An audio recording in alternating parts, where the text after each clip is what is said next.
à cause d'un manque, Seigneur, de connaissance que ton peuple périt, papa. Mais nous sommes venus apprendre de ta part, papa. Nous sommes venus sonder ta parole. Nous sommes venus la méditer. Seigneur, être transformés par elle, papa. Aide-nous à nous saisir, papa. Seigneur, de ta parole, papa. Dans le nom de Jésus, nous avons ainsi prié. Et que tout le monde dise au nom de Jésus.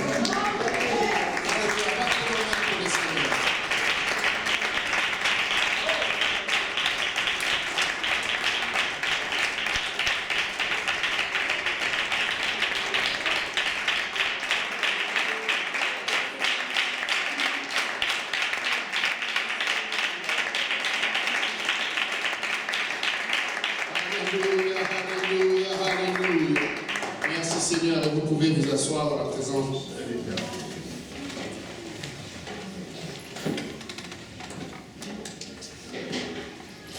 Alléluia. Est-ce qu'on m'entend bien avec le micro? Parce que j'ai l'impression, si vous m'entendez bien, c'est bon, c'est juste que je n'ai pas de retour. Et j'ai l'impression que c'est la même chose comme ça que comme ça. Mais il y a une différence? Ok, s'il y a une différence, c'est bon. Amen. Je ne veux juste pas commencer à crier trop fort si vous m'entendez déjà bien. Ça serait inutile. Amen. Alléluia. Qui est content d'être dans la maison de l'Éternel?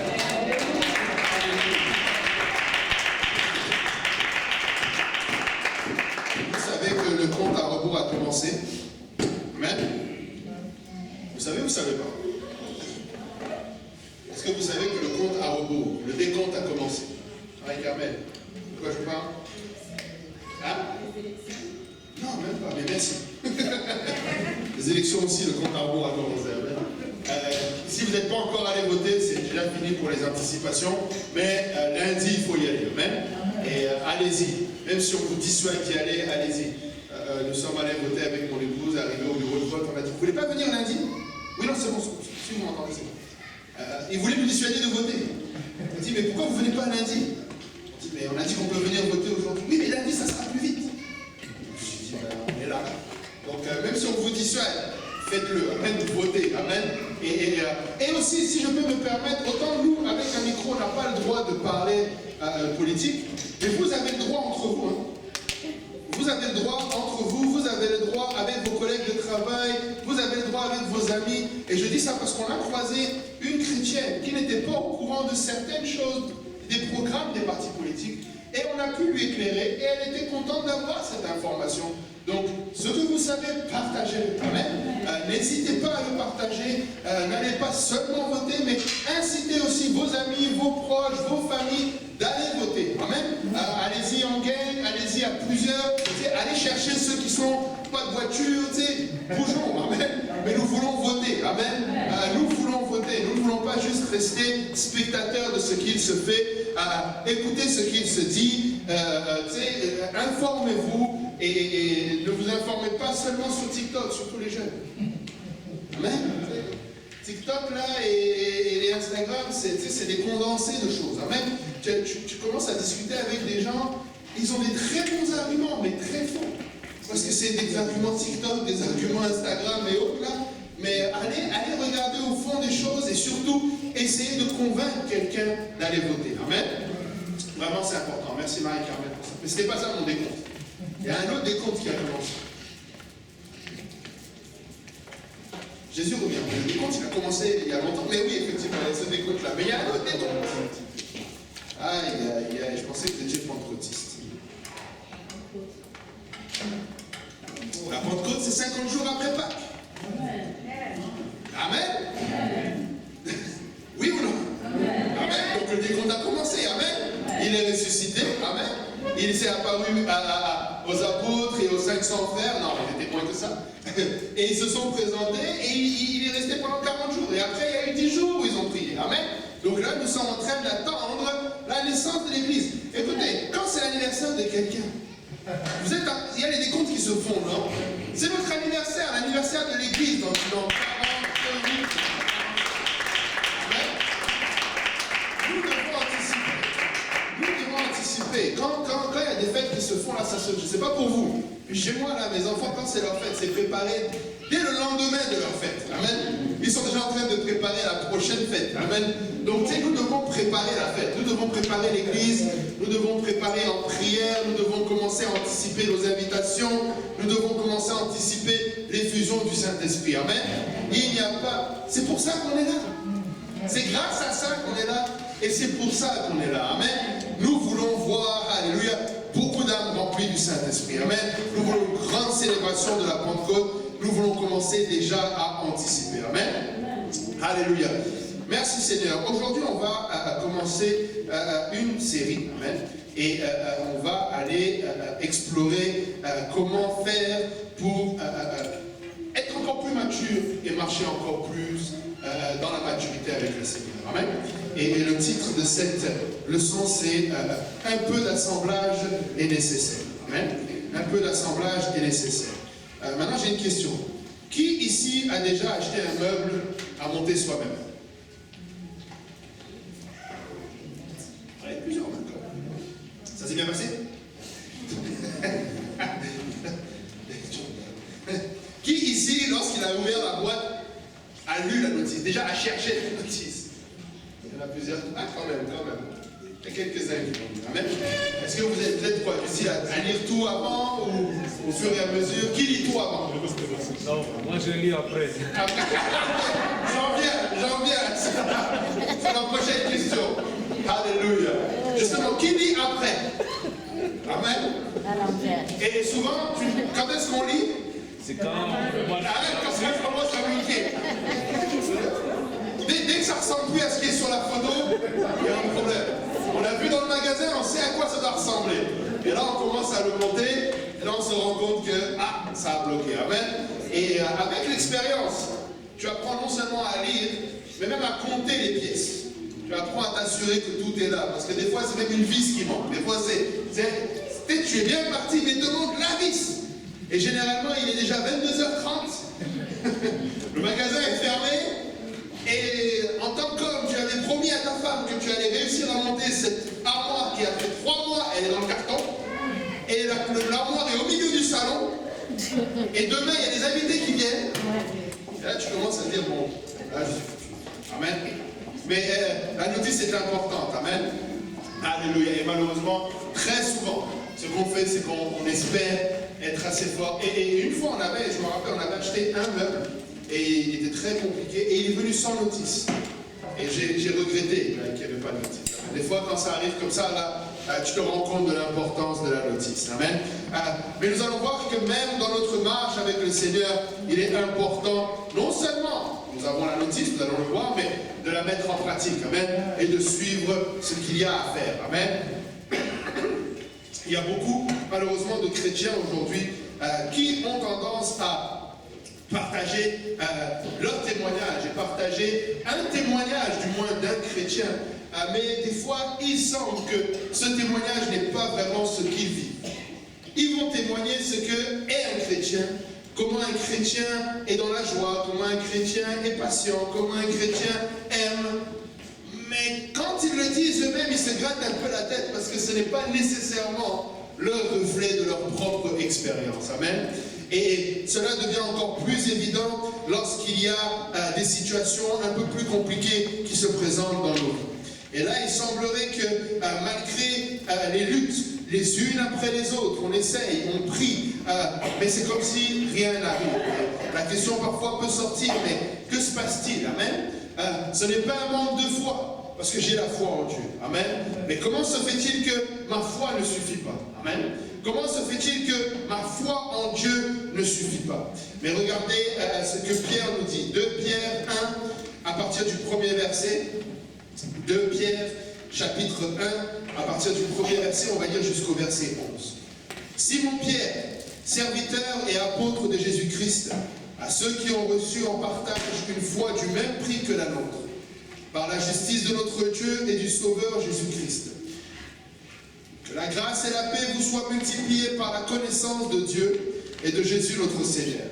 Comme sa divine puissance nous a donné tout ce qui contribue à la vie et à la piété, au moyen de la connaissance de celui qui nous a appelés par sa propre gloire et par sa vertu, lesquels nous assurent de sa part les plus grandes et les plus précieuses promesses, afin que par elles, vous deveniez participants à la nature divine, en fuyant la corruption qui existe dans le monde par la convoitise. À cause de cela même, faites tous vos efforts pour joindre à votre foi la vertu, à la vertu la science, à la science la tempérance, à la tempérance la patience, à la patience la piété, à la piété l'amour fraternel, à l'amour fraternel la charité. Car si ces choses sont en vous, et ils sont avec abondance, elles ne vous laisseront point oisifs ni stériles pour la connaissance de notre Seigneur Jésus-Christ. Celui qui a ces choses, celui en qui, ces choses ne sont point, est aveugle. Il ne voit pas de loin, il a mis en oubli la purification de ses anciens péchés. C'est pourquoi, frères, appliquez-vous d'autant plus à affermir votre vocation et votre élection, car en faisant cela, vous ne broncherez jamais. C'est ainsi en effet que l'entrée dans le royaume éternel de notre Seigneur et Sauveur Jésus-Christ vous sera pleinement accordée. Amen. Alléluia. Donc vous voyez la réponse ici de Pierre. J'ai la foi. Pourquoi est-ce que cela ne suffit pas? Amen. Pierre répond assez simplement, mais une réponse qui parfois peut devenir irritante. Il nous dit, vous avez déjà tout ce qu'il vous faut pour la vie et la piété. Amen. Nous l'avons déjà. Amen. Et je prenais tout à l'heure l'exemple du meuble. Le problème, c'est pas le meuble. Tout est là. Le problème, c'est que comment je fais pour bénéficier de cela. Amen. Comment est-ce que je fais pour réellement pouvoir avoir la jouissance de cela. Amen. Il nous dit, vous avez tout pour ce qui concerne la vie et la piété. Vous l'avez déjà. Il suffit simplement de l'assembler. La foi est le fondement. Amen. La foi est notre fondement, le fondement de notre marche, mais ça reste un fondement, il faut bâtir dessus. Amen. Nous devons ajouter à cela. C'est pourquoi le secret, c'est qu'il dit, faites tous vos efforts pour joindre à votre foi. Amen. Il dit qu'il nous faut ajouter à notre foi. Toutes les pièces dont nous avons besoin sont là. Les instructions maintenant sont nécessaires et nous devons nous y atteler. Amen. La première chose, il nous dit, ajoutez à votre foi la vertu. Que quelqu'un dise la vertu. Amen. C'est la première chose que nous devons ajouter à la foi. Amen. La vertu. Ou encore, le mot qui est utilisé dans certaines traductions, c'est la bonté. Amen. La bonté. Qu'est-ce que la bonté? Qui peut me dire qu'est-ce que la bonté? Si vous me dites c'est quelqu'un de bon, c'est une bonne réponse, mais qu'est-ce que la bonté? C'est gratté seulement. Non, c'est vous, quelqu'un. La bonté. Et personne ne veut oser se lancer. Mais Victoria, vas-y. La bonté. Dis-moi, qu'est-ce que tu penses que c'est? Personne n'a une idée, donc personne n'est bon ici. Oui. La gentillesse, ok. Quelqu'un d'autre?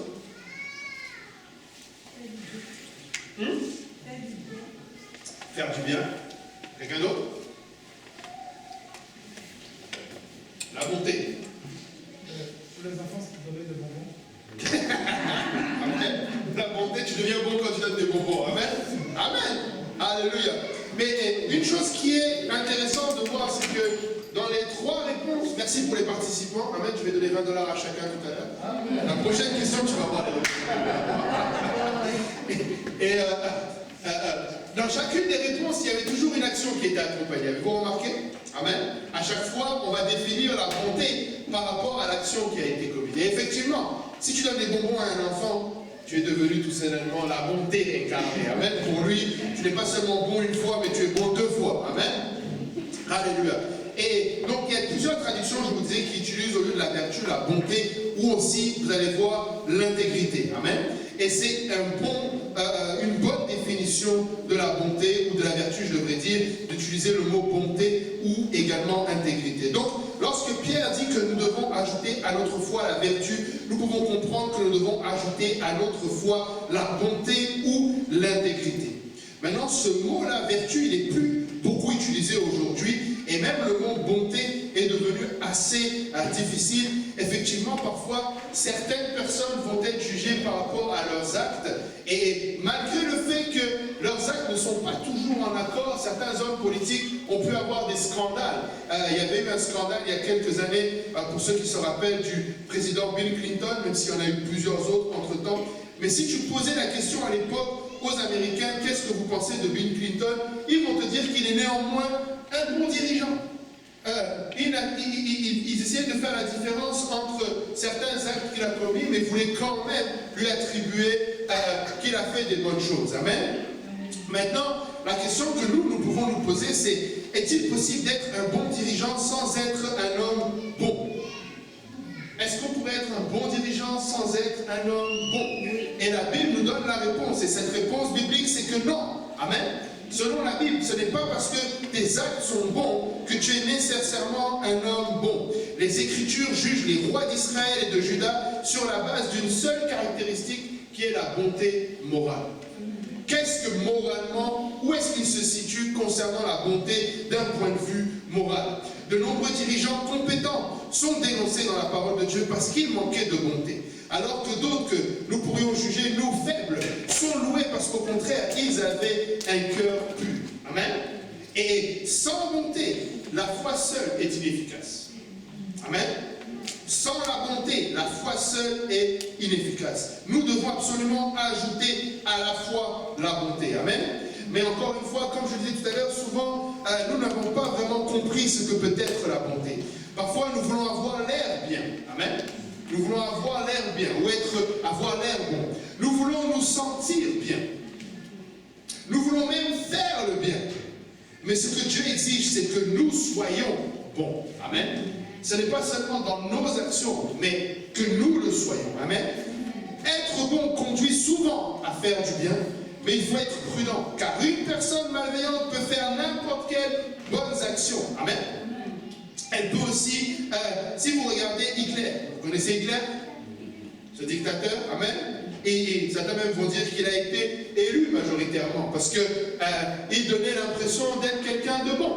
Et si tu regardes même certains de ses portraits, comme beaucoup d'ailleurs de dictateurs feraient, il y avait en particulier un dictateur où il était avec des petits animaux, des chiens, ou même des fois il allait poser avec des enfants. Mais est-ce que ça voulait dire que cet homme est bon? Non. Il pouvait donner une image sans pour autant être bon. Tout ça pour dire que même quelqu'un de méchant sait faire le bien. Amen. Quelqu'un de méchant sait faire le bien. Alléluia. Mais ils n'ont pas la capacité d'être bons. Amen. Ils peuvent faire le bien ou faire quelque chose de bon, mais ils n'ont pas la capacité d'être bons. Le mot que Pierre utilise pour la bonté ou la vertu, c'est arrêter, qui décrit une bonté qui vit en quelqu'un même quand il dort. Amen. Même quand la personne n'est pas là pour voir ou pour bénéficier de sa bonté. Amen. C'est ce qu'on est, c'est ce qui est un homme, pardon, devrais-je dire, même quand personne ne le voit. Ce n'est pas juste, on m'a vu, je vais faire le bien. Amen. Mais parce que je suis bon, alors je vais l'être en tout temps. C'est quelque chose que nous sommes avant d'être quoi que ce soit que nous fassions. Avant même que nous fassions un acte, nous devons être bons. Amen. Que nous regardions ou que nous ressentions ces choses-là, nous devons d'abord être bons. Et ce type de bonté est littéralement le caractère de Dieu. Amen. C'est le caractère de Dieu qui est manifesté en nous. Certains peut-être depuis tout à l'heure se disent, mais il est impossible que nous soyons bons à ce niveau-là. Effectivement, par nous-mêmes, il est impossible que nous soyons bons. Amen. Mais Dieu est bon. Amen. Regardez, le verset 3 de ce que nous avons lu de Pierre 1 nous dit, comme sa divine puissance nous a donné tout ce qui contribue à la vie et à la piété, au moyen de la connaissance de celui qui nous a appelés par sa propre gloire et par quoi?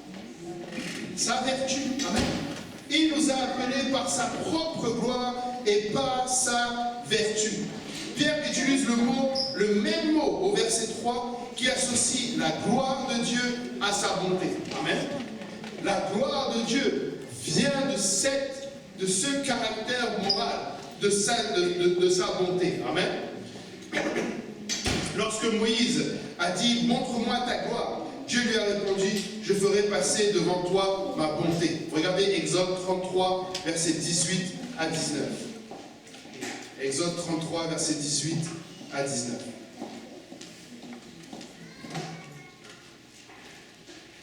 Alléluia. Moïse dit « Fais-moi voir ta gloire ». Verset 19, l'Éternel répondit « Je ferai passer devant toi toute ma... Amen. Je ferai passer devant toi toute ma bonté et je proclamerai devant toi le nom de l'Éternel. Je fais grâce à qui je fais grâce, et miséricorde à qui je fais miséricorde. Amen. Lui, Moïse, demande à voir la gloire de Dieu. Et Dieu lui dit, tu verras ma bonté. Amen. C'est pourquoi Pierre se permet de parler de sa propre gloire et de sa vertu. Amen. Tu ne vas pas séparer la gloire de Dieu de sa bonté. Amen. Tu ne vas pas déclarer sa gloire de sa vertu. Pierre a vécu la même expérience sur le mont de la transfiguration. Et c'est sans doute son souvenir le plus profond en dehors du calvaire. 2 Pierre 1, versets 16 à 18. 2 Pierre 1, versets 16 à 18. Il nous dit, ce n'est pas, en effet, en suivant des fables habilement conçues que nous vous avons fait connaître la puissance et l'avènement de notre Seigneur Jésus-Christ. Mais c'est comme ayant vu sa majesté de nos propres yeux. Car il a reçu de Dieu le Père honneur et gloire. Quand la gloire magnifique lui fit entendre une voix qui disait, « Celui-ci est mon Fils bien-aimé, en qui j'ai mis toute mon affection. » Et nous avons entendu cette voix venant du ciel, lorsque nous étions avec lui sur la sainte montagne. Amen. Alléluia. Il dit, ce n'était pas seulement par des fables, mais c'est vraiment comme ayant vu sa majesté de nos propres yeux. Et vous savez, nous-mêmes aujourd'hui, c'est la même chose. Et je veux encourager quelqu'un à réaliser l'importance de ton témoignage. Amen. Partout où nous allons, la façon dont nous nous comportons va faire partie de notre témoignage. Amen. Nous sommes dans une génération qui cherche la vérité. Amen. Qui croit que nous sommes dans une génération qui cherche la vérité? Je vous dis, ne vous y trompez pas. Je sais que, de manière générale, c'est un mensonge qui est proposé. Mais le monde est fatigué de ce mensonge. Et le monde veut voir la vérité. Mais vous savez, la première vérité qu'ils vont voir, c'est ton intégrité. Es-tu réellement vrai? Quand tu parles d'amour, aimes-tu vraiment? Quand tu parles de paix, as-tu réellement cette paix? Tu sais, si tu es quelqu'un qui a dans une tendance colérique, tu dois absolument prier que le Seigneur t'aide. Parce que nous sommes appelés à être tempérants. Amen. Nous sommes appelés à être patients.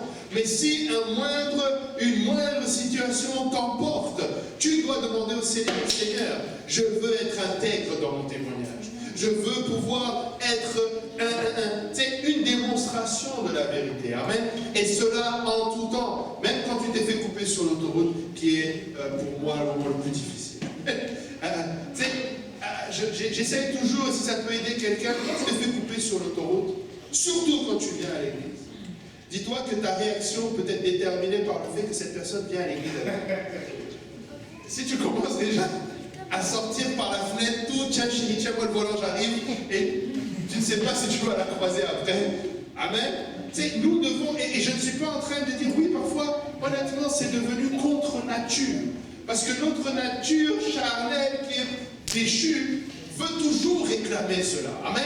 Elle va toujours réclamer, le vieillard va toujours vouloir se relever, mais nous voulons vivre guidés par l'Esprit. Amen. Nous voulons marcher par l'Esprit. Amen. Et si nous voulons que cette vérité puisse être proclamée, plus que jamais, nous vivons dans un temps où, tu sais, il y a des... Je me rappelle je vais partager ce témoignage-là pour illustrer cela.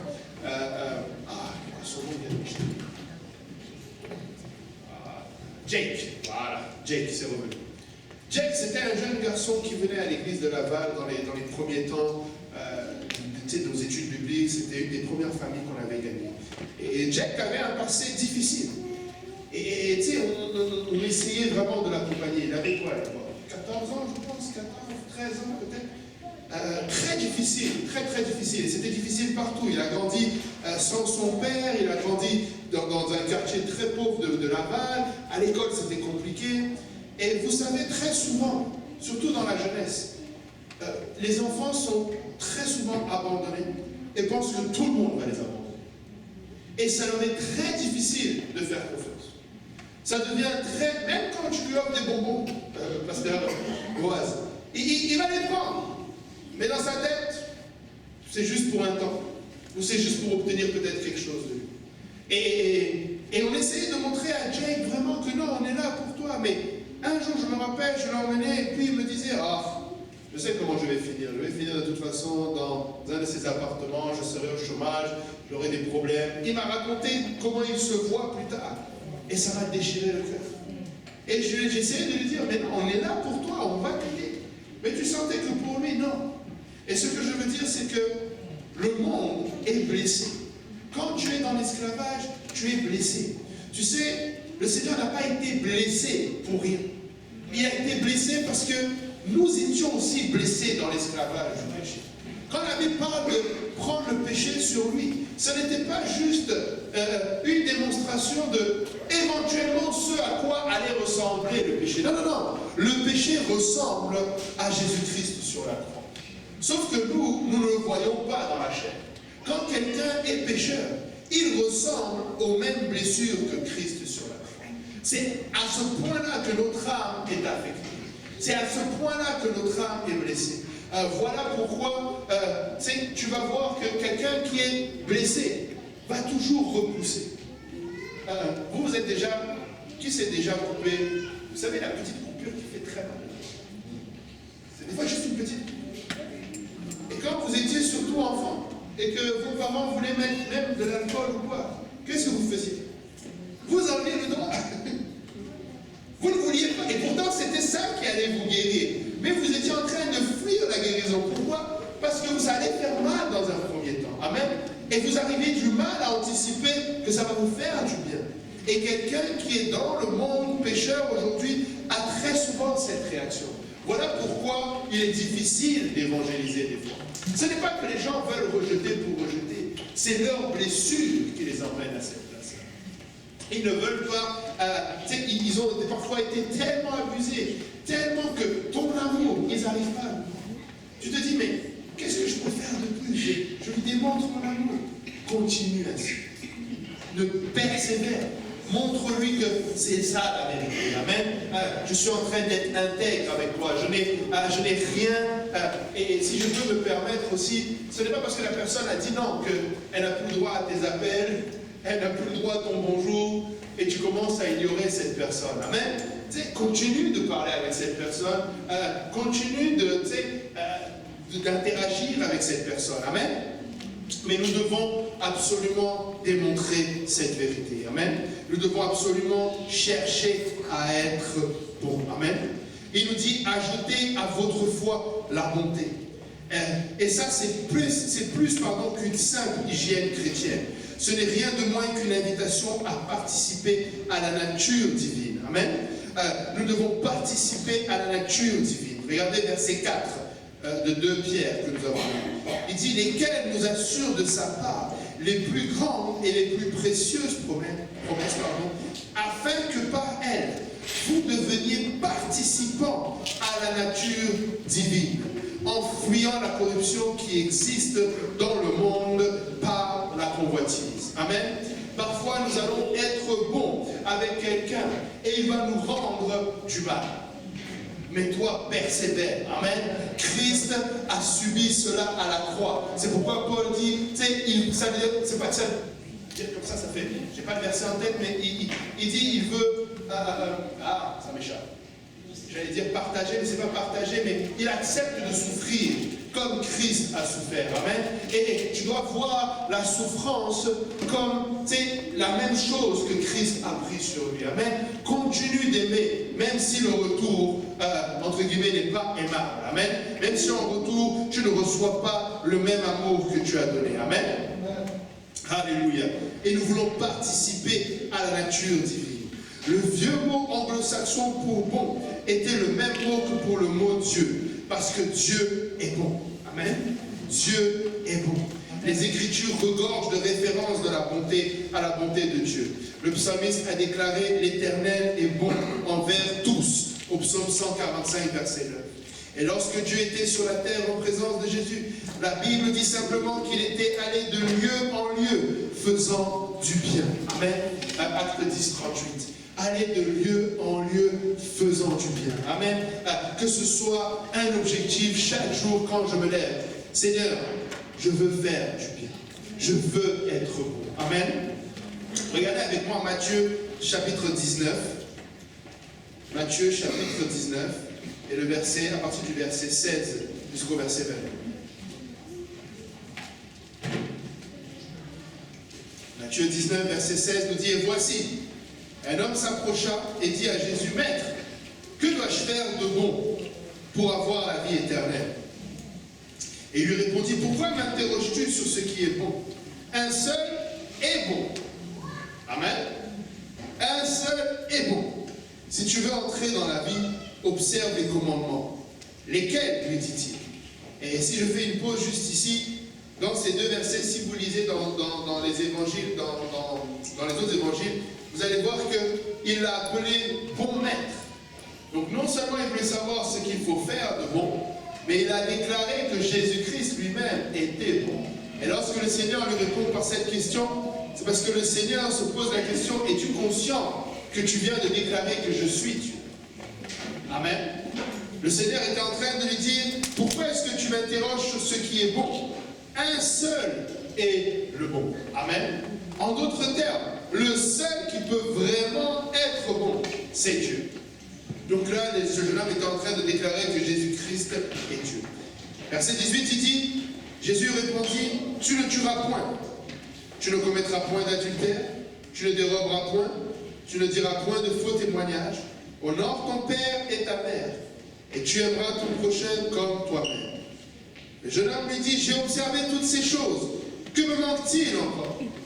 Jésus lui dit, si tu veux être parfait, va, vends ce que tu possèdes, donne-le aux pauvres, et tu auras un trésor dans le ciel. Puis viens et suis-moi. Après avoir entendu ces paroles, le jeune homme s'en alla tout triste, car il avait de grands biens. Amen. Jésus répond à la question de cet homme par une autre question. L'homme veut savoir quelles sont les bonnes choses à faire.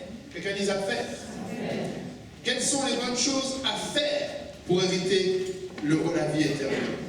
Parce que faire le bien est généralement plus attrayant et plus facile à gérer que d'être. Souvent, faire le bien, c'est plus facile. Jésus ne nie pas sa divinité ici. En fait, il est même en train de le prouver, comme je le disais. Il dit en fait, est-ce que tu comprends ce que tu viens de dire? Car un seul est bon, et c'est Dieu. Il est en train de dire, oui, tu regardes à ce que j'ai fait de bon.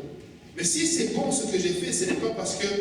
Ne juge pas juste les faits, mais réalise c'est parce que je suis ce Dieu-là. Amen. Il dit en fait, comme je disais, qu'un seul est bon, c'est Dieu. Amen. Et à ce moment-là, lorsque le Seigneur répond à l'homme, il lui dit, il lui donne la liste de la loi. Amen. Une liste qui est longue, une liste qui peut être complexe, une liste que peu arrivent à le faire. Amen. Il donne plusieurs devoirs de piété à accomplir, des exploits religieux à réaliser.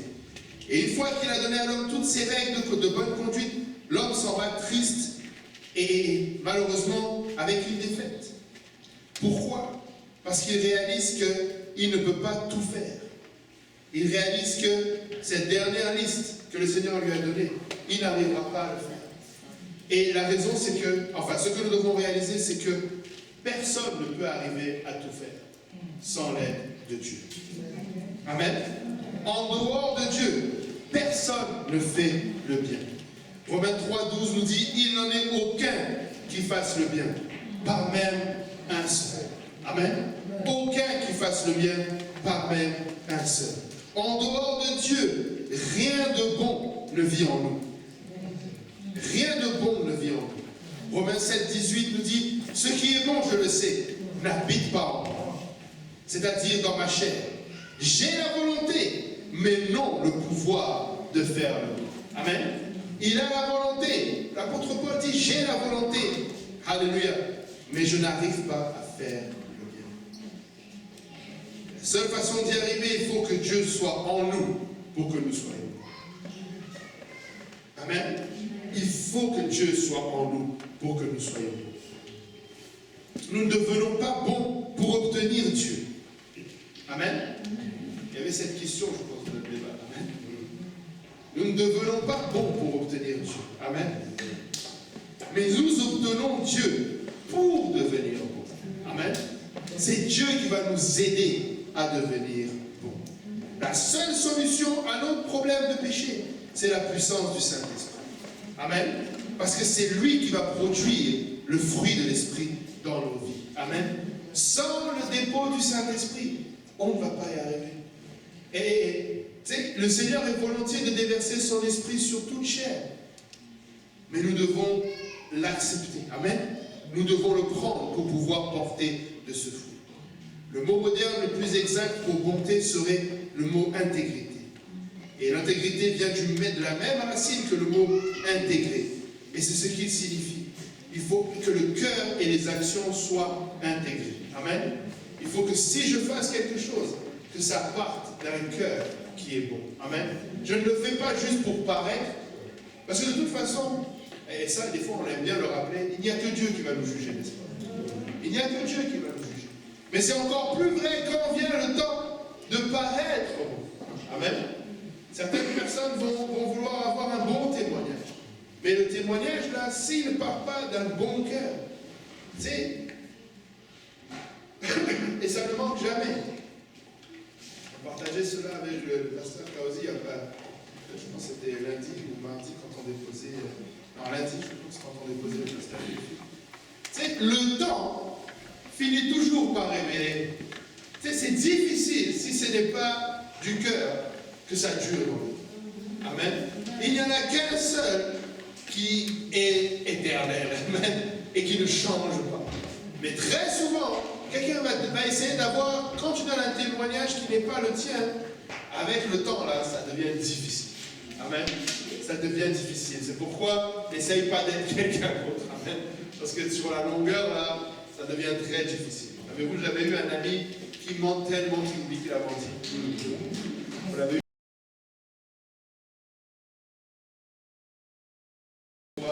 J'étais à l'enterrement, il oublie même d'avoir noté et que ce ne soit pas nous cet ami, amen. C'est qu'on oublie, amen, notre témoignage, amen. Alléluia. Nous devons intégrer nos cœurs avec le cœur avec les actions, amen. Notre image publique doit correspondre à notre réalité privée. Amen. Ce que nous sommes dans le privé doit être la même chose dans le public. Sinon, nous ne sommes pas intègres. Amen. Sinon, nous ne sommes pas intègres. Et ce que ça veut dire, c'est que nous n'avons pas ajouté de bonté. Amen. Et vraiment, tu sais, des fois, nous allons être prompts à rejeter la religion.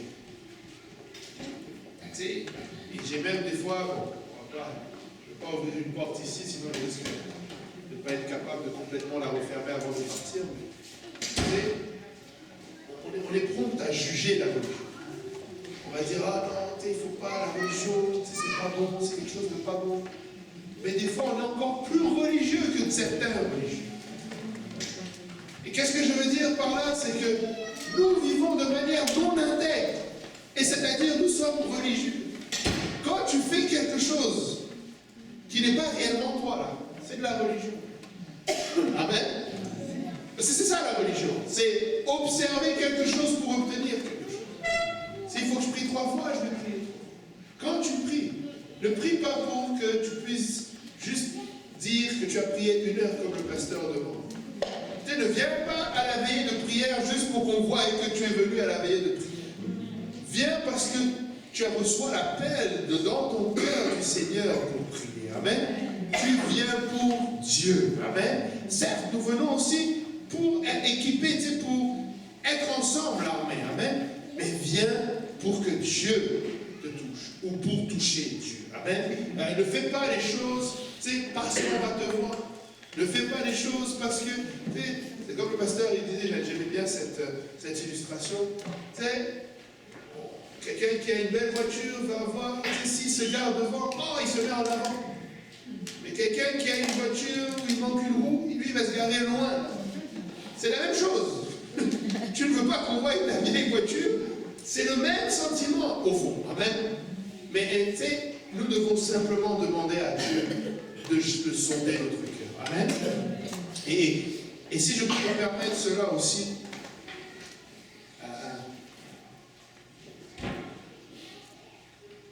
c'est quand il s'agit d'être la même personne dans le privé.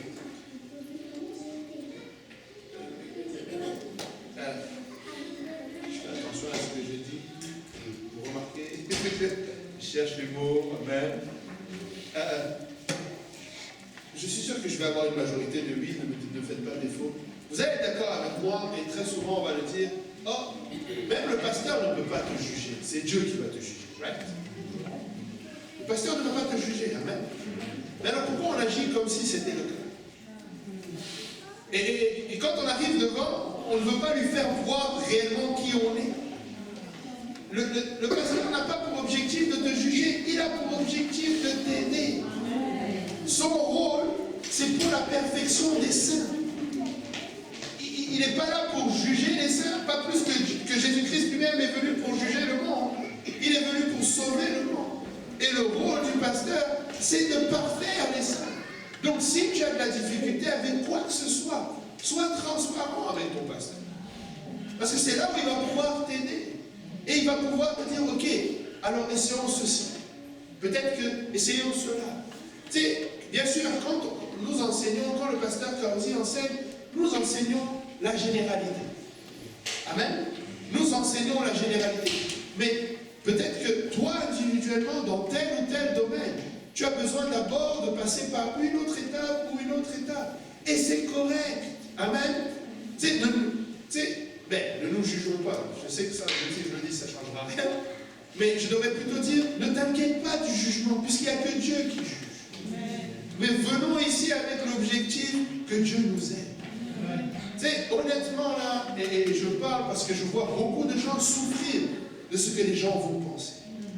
Ce que les gens pensent là, mon frère, ma soeur, que ça passe par-dessus ta tête. Toi, tu veux être sauvé. Oh, vraiment, vraiment. Si tu n'es pas quelqu'un, si tu es quelqu'un qui a de la difficulté avec un domaine, expose-le pour que tu puisses changer. Amen. Je ne dis pas valorise-le, je dis expose-le.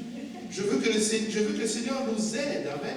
Mais ne sois pas quelqu'un que tu n'es pas. Et je ne dis pas que ça ne commence pas des fois par le mimétisme. Un enfant commence par mimer avant de marcher. Donc des fois, c'est correct de faire certaines choses pour commencer. Mais si tu sens qu'il y a réellement un problème, parle-en. Amen. Parce que ça doit être adressé. Et le Seigneur va le faire. Des fois, nous nous débattons, nous voulons nous débattre, nous allons prier, nous allons jeûner, mais nous n'y arrivons pas.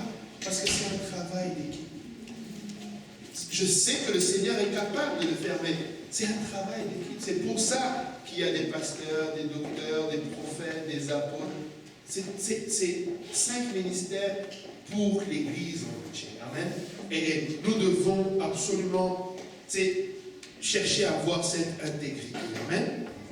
Donc, c'est que notre image publique corresponde à notre image privée. Amen. Parce que nous devons être intègres. Amen. Nos paroles doivent correspondre à nos actes. Sinon, nous ne sommes pas intègres. Amen. Nos paroles doivent correspondre à nos actes. Sinon, nous n'avons pas ajouté de bonté. Vos paroles ne sont pas contagieuses, mais votre style de vie l'est. C'est pourquoi bien souvent ce sont les personnes les plus proches de vous qui ont le plus de problèmes avec vous. Je le redis. Les paroles ne sont pas contagieuses, mais votre style de vie l'est. Et tu peux parler, tu peux témoigner, mais si ça ne correspond pas à ce que tu vis, ce n'est pas la vérité. Parce que ça n'est pas intègre. Et le manque d'intégrité défait tout. Encore une fois, voyez si ça peut vous aider.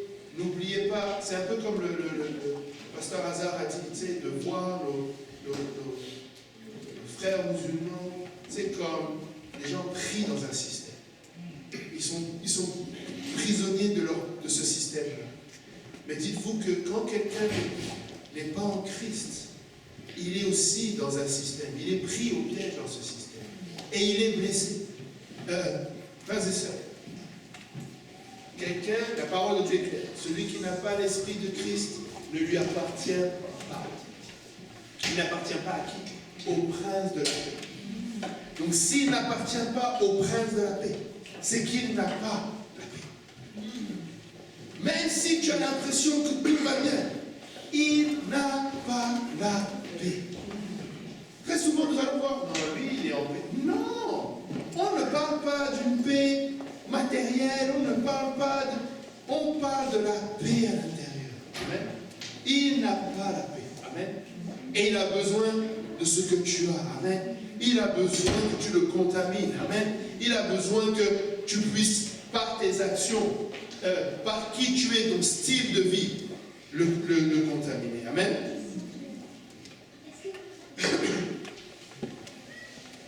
Moi je crois, ça fait longtemps, ça fait un bout que je n'ai pas été en compagnie vraiment de collègues dans le monde séculier, mais je me rappelle, il y a des collègues là, ils te regardent, ils attendent que tu fautes. Ils attendent ta réaction. Ils attendent de voir comment tu vas réagir face à telle ou telle chose. Comment je ne sais pas s'il y en a ici, c'était comme ça, on m'appelait le prêtre.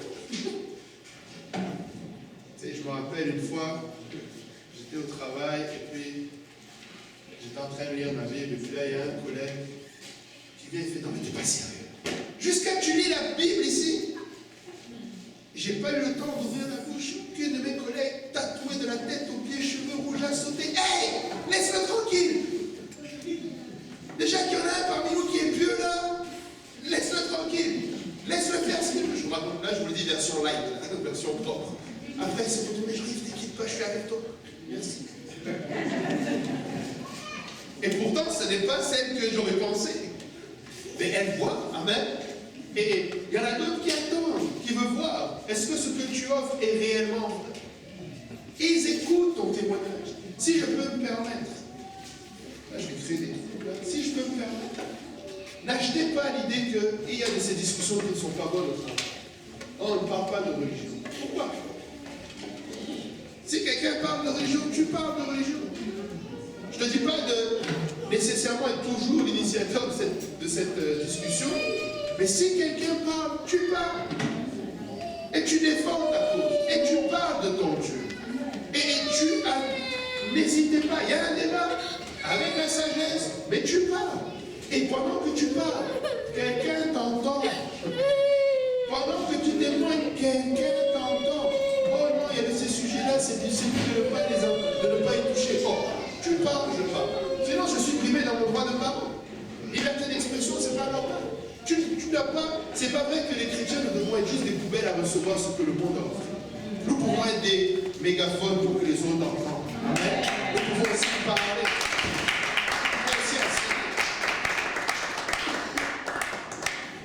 Et je trouve que la plus belle, tu sais, en tout cas, moi c'était un de mes objectifs. Tu dois vouloir que les gens qui t'entourent, quand toi tu es là, leur langage est différent. C'est comme ça qu'on se fait respecter. Quand je suis... Non, tu ne parles pas comme ça. S'il faut que je te le dise, pardon, change ton langage.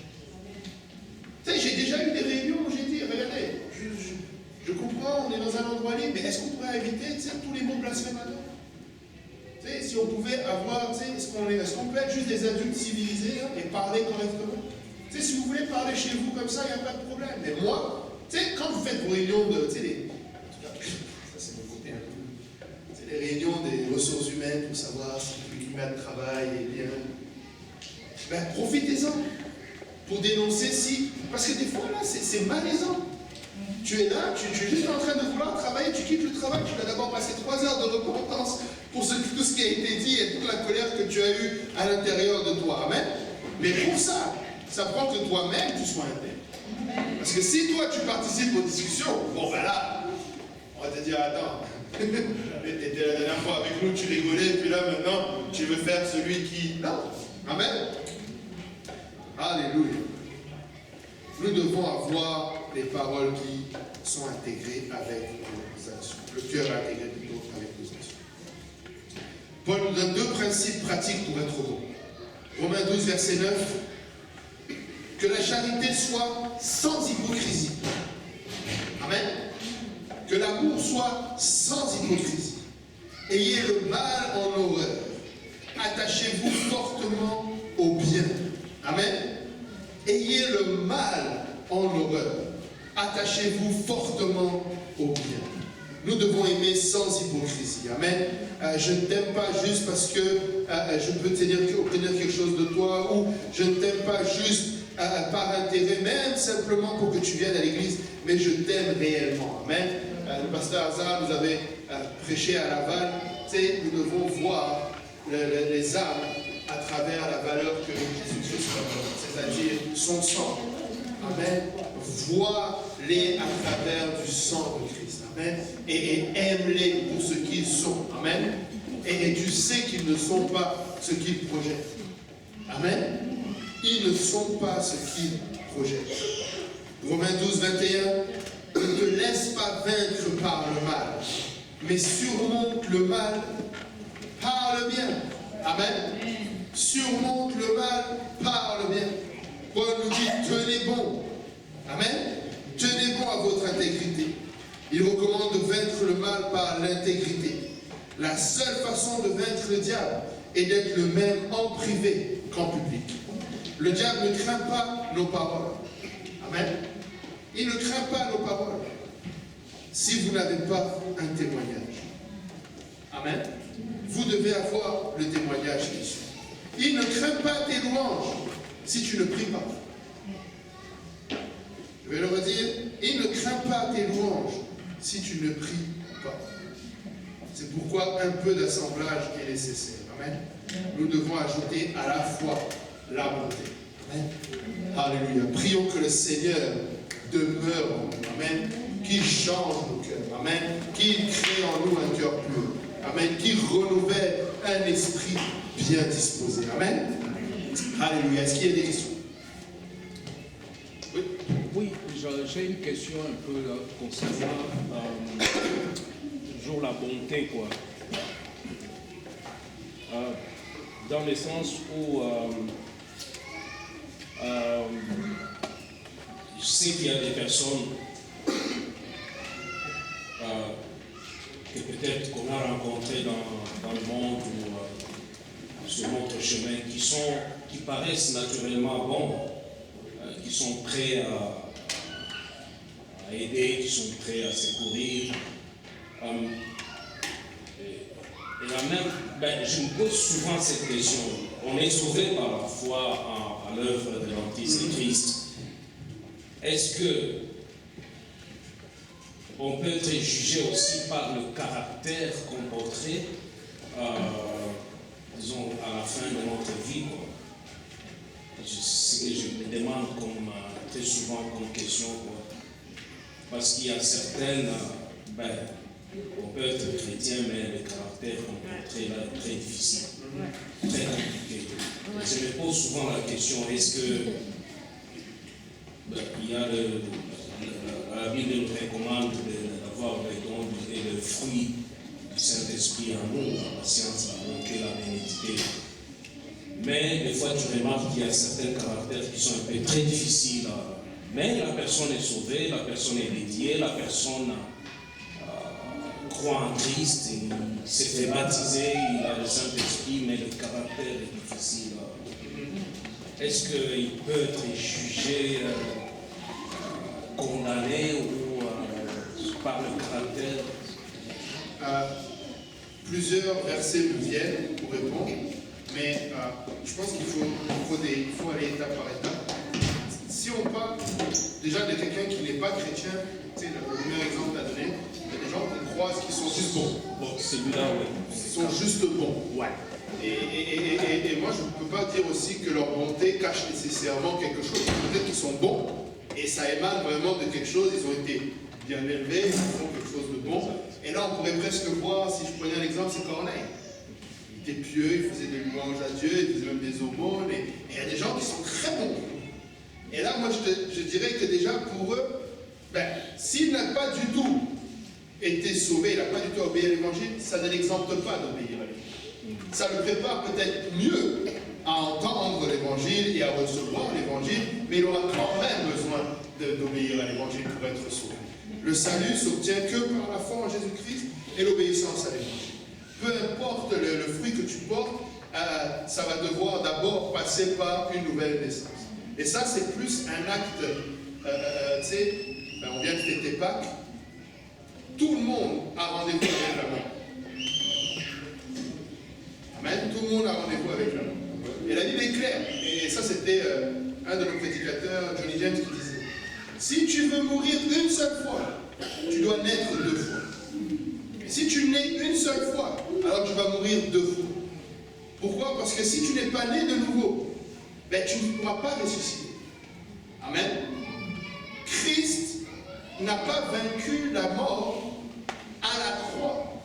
Il a vaincu la mort à la résurrection. La victoire s'obtient par le fait que la mort ne pouvait pas le retenir. Il est mort.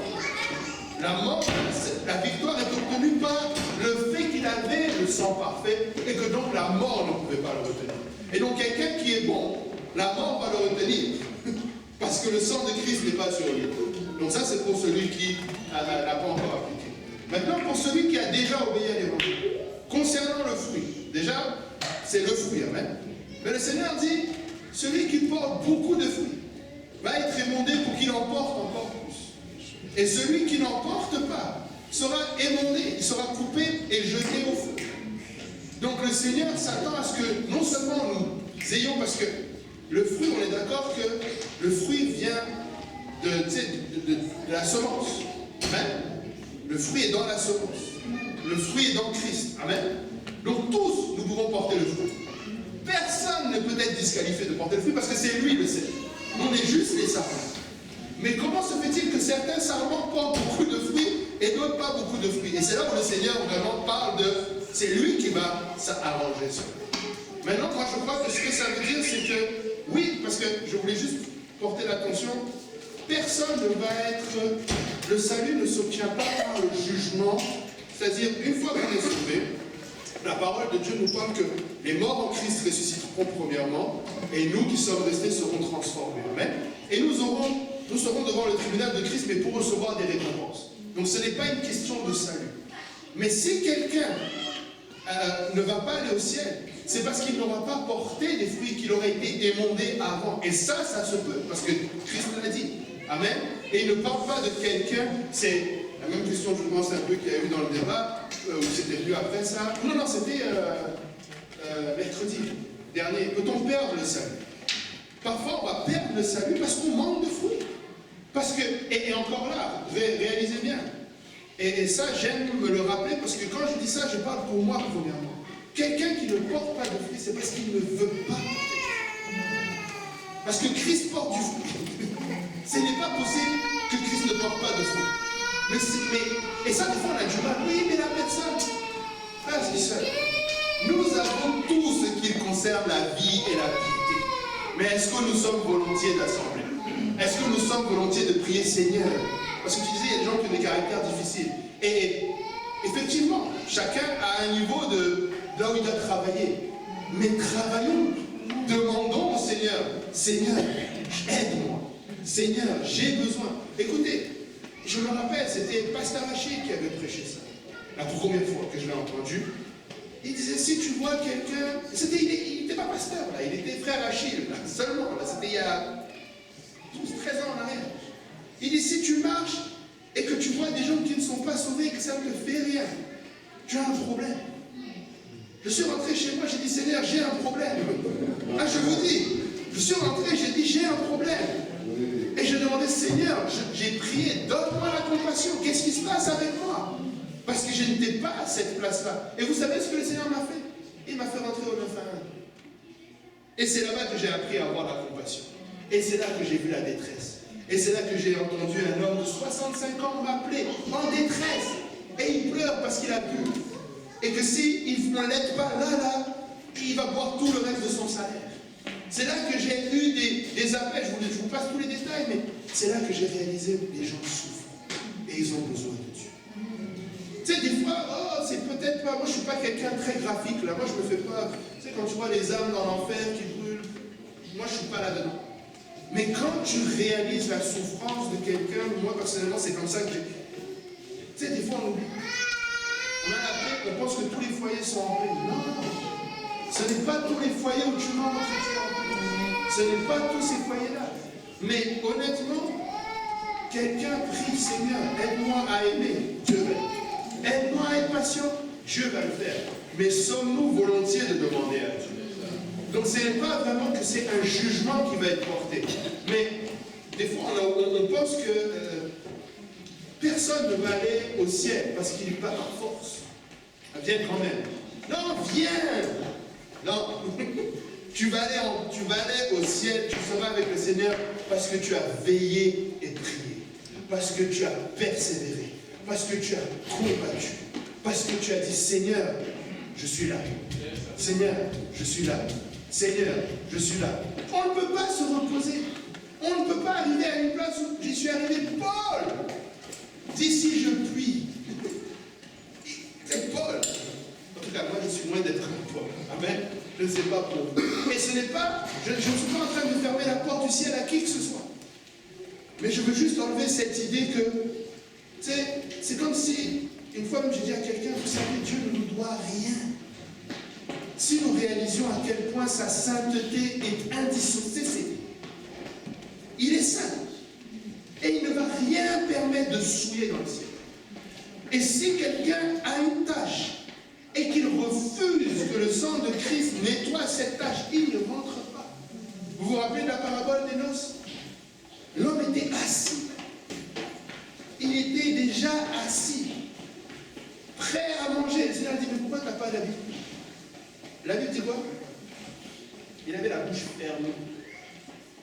Donc même nous qui venons, mais peut-être, lui-même, il ne les avait pas des arguments que nous avons là. Oh, peut-être que personne ne lui avait dit, peut-être que... Non, lui-même, il a gardé la bouche fermée. Et le Seigneur l'a mis dehors, il n'a pas dit, bon, il est déjà là. Il y a des vierges qui sont restées dehors, il y a des gens qui se sont assis. La Bible dit que certains lui diront, ce jour-là, n'avons-nous pas chassé les démons en ton nom? N'avons-nous pas guéri les malades en ton nom? Il dit, je ne vous connais jamais comme vous vouliez dire. C'est rien. Et ça parle des gens comme nous. C'est nous qui chassons les démons en son nom. C'est nous qui prions pour les malades en son nom. C'est nous qui connaissons le nom. Et ce que je suis en train de dire, frères et sœurs, tous les jours, vivons une vie de repentance. Tous les jours, Seigneur, je veux y arriver. S'il y a quoi que ce soit, Seigneur, dans ma vie, un des fruits qui n'est pas développé, Seigneur, je veux travailler sur ce fruit. Seigneur, je veux travailler. Tu es quelqu'un qui aime, tu es quelqu'un qui tu sais, la charité, c'est pas un problème, la patience, c'est pas un problème. Fais la liste. Est-ce que tu as la bénignité? Est-ce que tu as la tempérance? Et c'est une autre leçon, mais des fois on se trompe. La tempérance, ce n'est pas juste, c'est savoir se contrôler. C'est savoir se contrôler pour Dieu. En tout cas, là je viens de rajouter une autre couche là pour pouvoir rester, mais la tempérance là, c'est savoir se contrôler même dans nos actions. J'ai un projet, je ne fais rien, je tempère le projet jusqu'à ce que je sache que je le fais pour Dieu.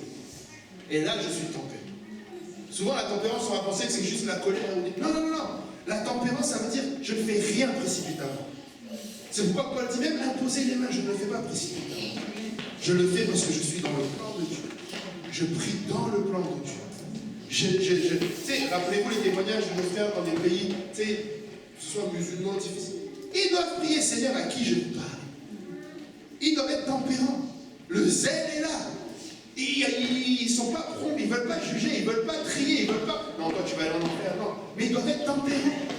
C'est le fruit pour un autre aspect, amen. C'est là, ils doivent être tempérants. Est-ce que je parle à lui? Seigneur, quand est-ce que je lui parle? Maintenant, parle-lui. Et là, il va parler. Amen. Mais si nous sommes volontiers, le principe de la soumission de la volonté, amen. Pas ma volonté, mais ta volonté. Et le Seigneur va le faire. Amen. Et on va voir des gens transformés, des gens, en tout cas, rien ne va nous empêcher si on voulait volontiers. Amen. On dit juste, Seigneur, aide-moi, il va le faire. Amen. Est-ce qu'il y a une autre question? On va se lever tous ensemble. On va aller devant le Seigneur en prière. Amen. J'espère que ça a répondu à vos questions. Et nous allons continuer l'assemblage. Amen. Et ça, c'était la dernière partie de ma question, de ma réponse, j'ai oublié. C'est pourquoi il faut les assembler. Amen. On va voir qu'il y a besoin de la vertu, de la bonté, mais après, on va voir qu'il doit y avoir quelque chose qui s'accompagne. Amen. De la vertu. Amen. La patience, il y a l'amour, il y a toutes ces choses-là qui doivent vous combiner. Amen. Alléluia. Pouvons-nous lever nos voix, alléluia, et demander au Seigneur qu'il nous aide. Amen. Alléluia. Père éternel, notre Dieu et roi. Papa, Seigneur, merci pour ta parole ce soir, Papa. Seigneur, alléluia, nous venons prier, Seigneur, que tu nous aides, Papa.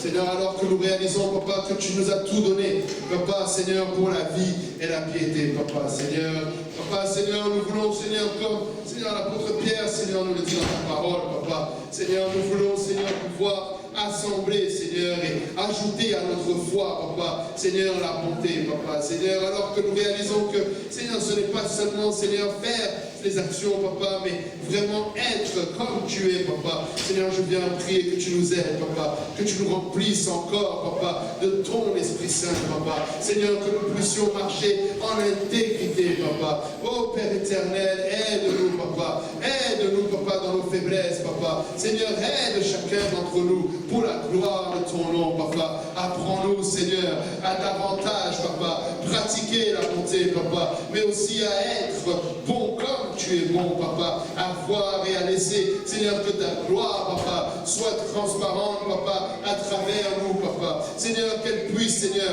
toucher, Papa, Seigneur, nos vies, Seigneur, mais également celles de ceux qui nous entourent. Oh Père éternel, aide-nous, Seigneur, ton Église, Papa, qui désire, Papa, faire mieux encore, Papa, pour la gloire de ton nom. Papa, Seigneur, tu es le Tout-Puissant, Papa, et je sais que, Papa, Seigneur, en ton nom, Papa, Seigneur, tu vas le faire pour la gloire de ton nom, Papa. Seigneur, je remets ton peuple ce soir. Papa, garde-nous, Papa, pour le restant de la semaine. Continue de nous utiliser pour la gloire de ton nom. Papa, Seigneur, tu connais, Papa, Seigneur, les projets que tu as formés sur nous, Papa. Je prie, Papa, qu'ils s'accomplissent dans ta volonté, Papa. Je prie que nous puissions marcher tous ensemble, Papa, dans tes promesses, Papa, dans la bénédiction, Papa, que tu déverses, Papa, sur ton peuple, Papa. Seigneur, que ton nom soit glorifié, exalté, béni. Garde-nous jusqu'à ce que nous réunissions la prochaine fois encore pour t'adorer, pour te louer. Seigneur, pour élever nos voix en prière devant ton trône, Papa. Que toute la gloire, l'honneur et la louange te reviennent, Papa. C'est avec action de grâce dans nos cœurs que nous t'avons ainsi prié au nom puissant et merveilleux de Jésus-Christ. Et que tout le monde dise au nom de Jésus. Alléluia.